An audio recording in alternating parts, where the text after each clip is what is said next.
और अब से कुछ देर पहले हम जिक्र कर रहे थे कि किस तरीके से नॉर्थ ईस्ट के विकास में प्रधानमंत्री मोदी अपने हाथ आगे बढ़ा रहे हैं और एक समिट को आज उन्होंने संबोधित किया है। प्रधानमंत्री मोदी की जो बड़ी बातें थी वो कौन कौन सी थी? आज पूर्वोत्तर के विकास से देश होगा विकसित। पूर्वोत्तर आज ग्रोथ का एक फ्रंट रनर बन रहा है। पूर्वोत्तर हमारे लिए अष्टलक्ष्मी है, नॉर्थ ईस्ट एनर्जी का पावर हाउस है।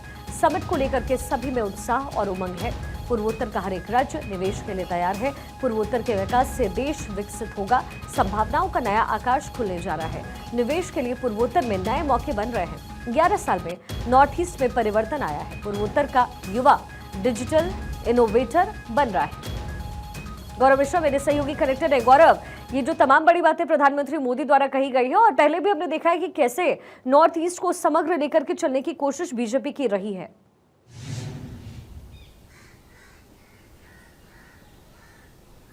बिल्कुल, देखिए आज इस पूरे कार्यक्रम की बात करें, जो नॉर्थ ईस्ट इन्वेस्टर्स समिट का जो आयोजन किया गया था भारत मंडपम में, आज हालांकि इस कार्यक्रम का पहला दिन था और इस पहले दिन के कार्यक्रम में प्रधानमंत्री नरेंद्र मोदी आज पहुंचे थे। इस पूरे कार्यक्रम का शुभारंभ कर दिया गया। ये कार्यक्रम 2 दिनों तक चलेगा और इस 2 दिनों तक चलने वाले कार्यक्रम में जो तमाम निवेशक हैं वो नॉर्थ ईस्ट में किस तरीके से आने वाले दिनों में व्यापार के दृष्टिकोण की बात करें या फिर हम रोजगार के क्षेत्र की बात करें, युवाओं को स्किल डेवलप करने की बात करें, तमाम ऐसे सेक्टर्स को किस तरीके से और मजबूत करना है, इस पर विशेष बल दिया जाएगा। और आज के कार्यक्रम में भारत के जो प्रमुख उद्योगपति हैं वो भी आज मौजूद रहे। उन्होंने भी कई तरीके के ऐलान अपने तरफ से किए। नॉर्थ ईस्ट में कई बड़े प्रोजेक्ट हालांकि फिलहाल अभी भी लगाए गए हैं जिन पे काम चल रहा है। सबसे बड़ी बात यह है कि आज प्रधानमंत्री नरेंद्र मोदी के संबोधन में नॉर्थ ईस्ट की तुलना उन्होंने अष्टलक्ष्मी से की, यानी कि हर तरफ से जहां से लाभ ही लाभ दिखाई दे रहा हो। नॉर्थ ईस्ट की अगर हम बात करें तो नॉर्थ ईस्ट में जो ये इन्वेस्टर समिट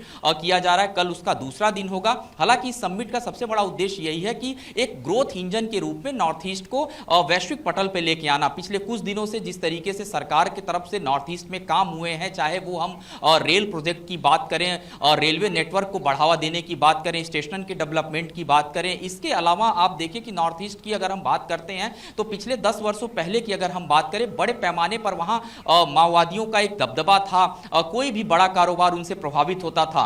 तो प्रधानमंत्री नरेंद्र मोदी ने अपने संबोधन में इस बात को भी कहा कि अगर किसी भी क्षेत्र को आपको आगे लेके जाना है, रोजगार के अवसर वहां पैदा करने, हाथों में बंदूक की जगह कलम पकड़ने की जरूरत लानी है, तो पहले उस क्षेत्र को आपको भय मुक्त करना पड़ेगा। और वही काम नॉर्थ ईस्ट में सरकार ने किया। अभी 11 सालों के बाद अगर हम नॉर्थ ईस्ट की स्थिति को देखें तो टूरिज्म के लिहाज से भी तमाम जो पर्यटक हैं, जब भी उन्हें मौका मिलता है तो वो कंप्लीट एक टूर पैकेज लेकर के नॉर्थ ईस्ट की तरफ जाते हैं। और नॉर्थ ईस्ट में लगातार रोजगार को जिस तरीके से मजबूत करना, और आप देखिए जब सेमीकंडक्टर की बात हम करते हैं, रेल मंत्री अश्विनी वैष्णव जिनके पास अभी आईटी की भी अतिरिक्त जिम्मेदारी है, सेमीकंडक्टर का एक हब जो है आने वाले दिनों में नॉर्थ ईस्ट बन के निकलेगा। वहां पर भी जो सरकार अपने तरफ से तमाम जो प्रयत्न कर रही है रोजगार को बढ़ाने के लिए, ज्यादा से ज्यादा औद्योगिक घराने के लोग नॉर्थ ईस्ट की तरफ अपना रुख करें, तो कुल मिलाकर के कहें तो एक मजबूत स्थिति में नॉर्थ ईस्ट को लाना। और इस पूरे कार्यक्रम में आज ज्योतिरादित्य सिंधिया भी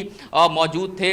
इसके अलावा अगर हम बात करें नॉर्थ ईस्ट के जो अलग अलग जो उद्योग जगत से जुड़े लोग थे वो भी मौजूद थे। भारत मंडपम के अंदर जो प्रदर्शनी लगाई गई है उस प्रदर्शनी का भी प्रधानमंत्री नरेंद्र मोदी द्वारा अलग से अवलोकन किया गया। इसके अलावा कल का जो कार्यक्रम रहने वाला है, कल के कार्यक्रम की जो तैयारी होगी, दरअसल कल का जब कार्यक्रम शुरू किया जाएगा तो जितने लोग नॉर्थ ईस्ट में अलग अलग जो राज्यों के सरकारें हैं जिन्होंने नॉर्थ ईस्ट में इन्वेस्टमेंट कर रखा है, उस दृष्टिकोण से कल का दिन बहुत महत्वपूर्ण होने वाला है। और उस पर भी कई जो मीटिंग है, कई बैठकें हैं इस इन्वेस्टर समिट से पहले देश के अलग अलग हिस्सों में की गई। और ये पहला प्रयोग नहीं है नॉर्थ ईस्ट में जो इन्वेस्टर समिट हम देख रहे हैं। इससे पहले आपने देखा होगा उत्तर प्रदेश सबसे बड़ा उदाहरण है ग्रोथ इंजन की अगर हम बात करते हैं। वहां पर भी एक इन्वेस्टर समिट का आयोजन किया गया था जिसमें बड़े पैमाने पर औद्योगिक घरानों ने शिरकत किया और आपने देखा कि किस तरीके से उत्तर प्रदेश में एक बड़ा निवेश आया।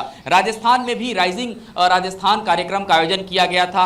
वहां पर भी बड़े पैमाने पर औद्योगिक घराने के लोग आए और राजस्थान को भी एक बूस्टर डोज मिला कहीं ना कहीं अगर हम बात करें। और नॉर्थ ईस्ट में भी अगर हम देखें तो लगातार इसको और अधिक बढ़ावा देना, ज्यादा से ज्यादा वहां पर जो औद्योगिक घराने के लोग हैं वो पहुंचे और वहां के युवाओं को रोजगार सबसे बड़ी बात गौरव इसमें यह है कि रोजगार तो वहां पर लोगों को मिलेंगे ही, कहीं ना कहीं लोगों का जो जहन है और जो दिमाग है वो भी और ज़्यादा विकसित होगा, कारोबार बढ़ेगा, इसके साथ साथ उस क्षेत्र में लोगों का और जाना बढ़ेगा, जो आवाजाही है वो सुगम होगी। आज जब इन्वेस्टर ये मीट हुआ है गौरव, तो क्या कुछ प्रमुख इन्वेस्टमेंट की बात वहां पर हुई है?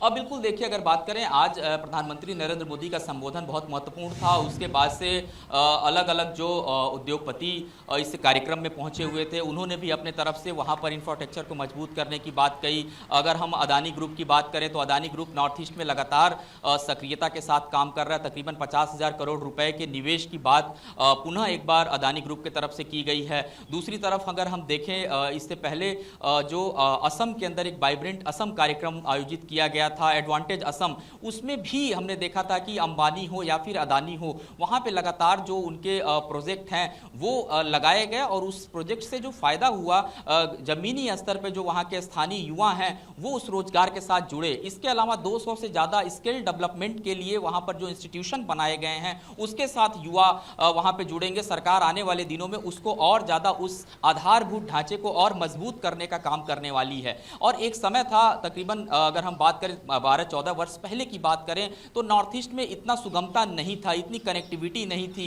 दूसरी सबसे बड़ी बात है, नॉर्थ ईस्ट में बड़े जो औद्योगिक घराने के लोग थे, जो बड़े उद्योगपति थे, वो इसलिए नहीं पहुंचते थे क्योंकि वहां पर उनको वो माहौल नहीं मिलता था, क्योंकि लगातार माओवादियों के तरफ से धमकी देना, कामों को प्रभावित करना। तो पिछले 11-12 वर्षों में जो सुधार हुए हैं, दरअसल अब वो सभी लोग अपने मूल दिनचर्या में लौट आए हैं। लगातार वो अपने अलग अलग सेक्टर्स में काम कर रहे हैं, जो रोजगार के अवसर हैं उसके साथ वो जुड़ गए हैं। तो एक ऐसा माहौल नॉर्थ ईस्ट में तैयार करना जिसमें ज़्यादा से ज़्यादा जो औद्योगिक घराने के लोग हैं वो तो पहुंचे ही पहुंचे, लेकिन राज्यों के साथ केंद्र सरकार मिलकर के जिस प्रकल्प को कर रही है, दरअसल उसका सबसे सीधा लक्ष्य यही है कि आने वाले दिनों में जितना ज़्यादा हो सके रोजगार में कुशलता बढ़े, लोग वहां पर जुड़े। और आप देखिए, इसी को लेकर के रेलवे ने भी अपने तरफ से बीते कुछ वर्षों में, चाहे रेल नेटवर्क के विस्तार की बात करें या फिर पर्यटन के दृष्टिकोण से पर्यटन मंत्रालय की अगर हम बात करें, वहां पर भी अलग अलग जो